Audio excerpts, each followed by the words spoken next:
Look, the lifestyle trend, as we knew, is dead. And just posting what you ate for breakfast doesn't cut it anymore. Have you ever wondered why some creator stories feels like a Netflix series and you can't stop watching it, while others just feels like noise? The difference isn't the camera or the lighting. No, it's the structure.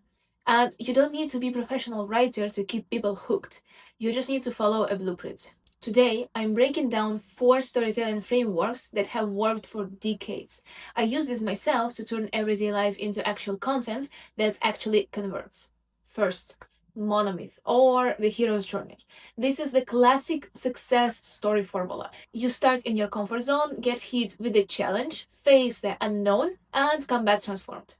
I'm actually using it right now to document my move to the new city. So it's not just I moved, it's I'm building a life from the scratch, learning new language and trying how to take my career in this process. And that's the challenge people want to root for. It works for big life change or even just trying new hobby for a day. You can use it in everyday life. Second, it's nested loops.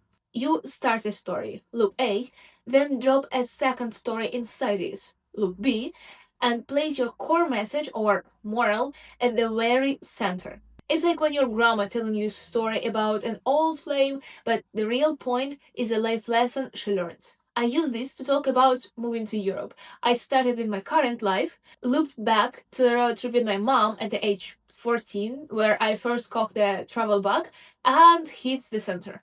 The moment I realized the world was bigger than my small town. And it's simple. It keeps people watching because the brain naturally wants to close those loops. Third one, Sparklines. If you want to inspire your audience or build a community, this is your way to go. And it's all about contrast. What is versus what it could be.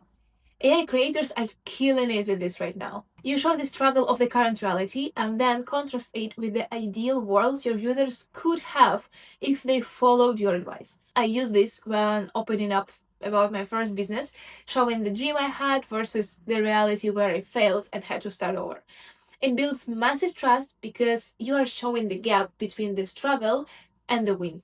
And fourth one, in medias res, into the middle of things. This is my absolute favorite for sparking your views. So, instead of a long intro, you drop user right into the climax. No context, no any details, just the hit and the main scene. Imagine you are starting a story with a shot of you crying or a shot of the massive finished project and then saying, "Want to know how I got here?" It creates instant curiosity. Just please don't be toxic about it. Don't turn a spilled coffee into a Kardashian drama, or another way you will just lose credibility. It's perfect for using backlog footage from a vacation or a hectic work week to grab attention from the second one. So, which of these are you going to try in your next post or piece of content? Let's talk about it in the comments, and I would love to see how you're going to apply this. And if you found this helpful, hit the subscribe button and turn on notifications so you don't miss the next deep dive. Catch you in the next video.